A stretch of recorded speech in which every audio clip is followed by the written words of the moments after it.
is a vast dimension in yourself that is now, let's call it the transcendent dimension of who you are. There where the person or the personality that you usually identify with, that usually gives you your sense of self, which consists of self-talk, basically.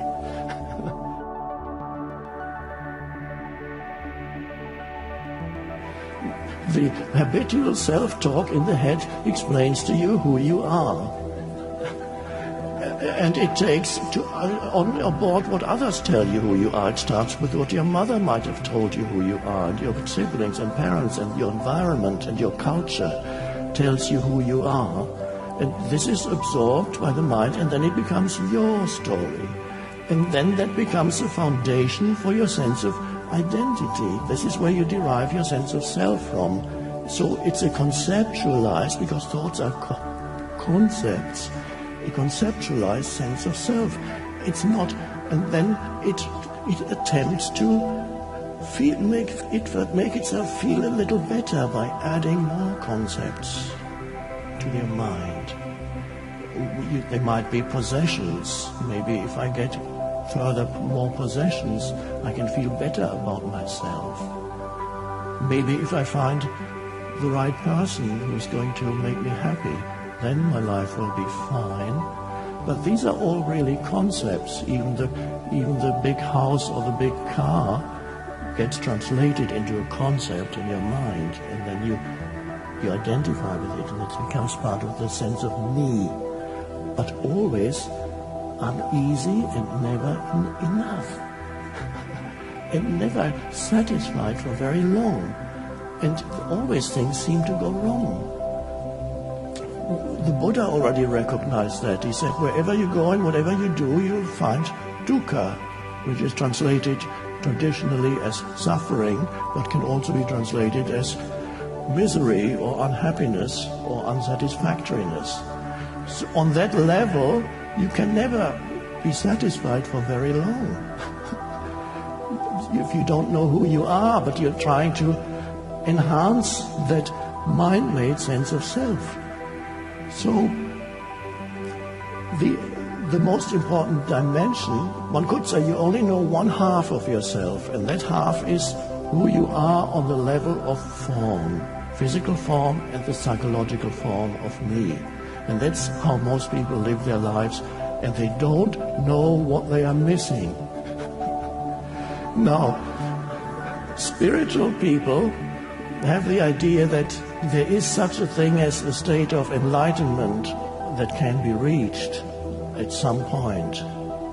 Many Buddhists believe that a few more incarnations are definitely needed, but then perhaps I will eventually get there. So it is made into some idea in the head that I need to reach, and not realizing that dimension, which we could call the spiritual dimension, which we could call the transcendent dimension, or which we could call who you really are, that is always already there. That is already present here and now. And why do some people not know it? Because they are continuously, completely overlooking it.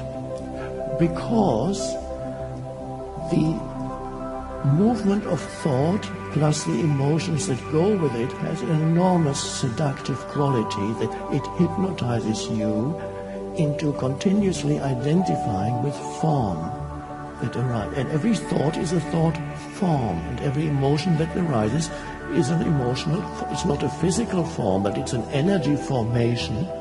Every thought is an energy formation, and every emotion is an energy formation.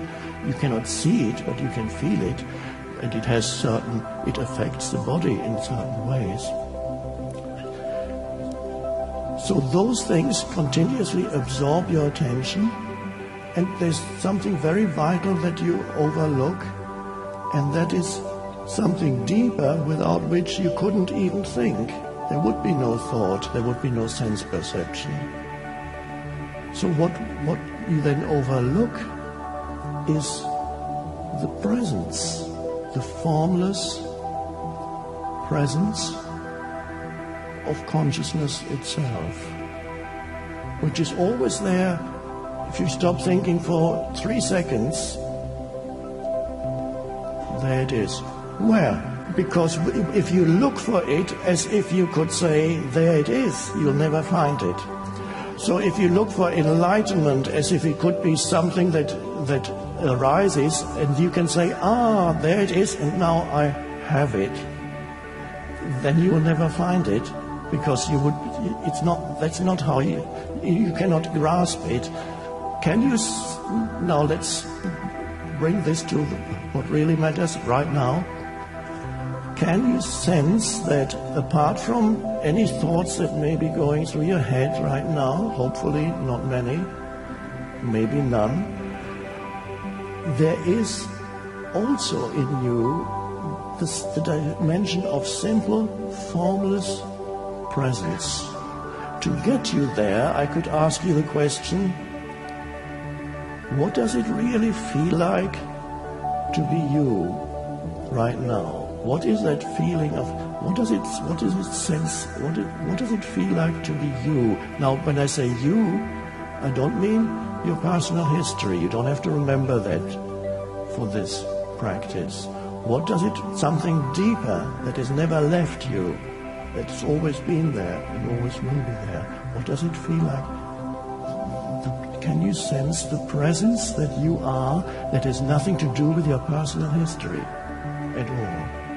There is simply the light of presence. And meditation, of course, is supposed to get you there, but you can, at any moment, you can be aware of it. How? Not by making it an object of your attention. That doesn't work.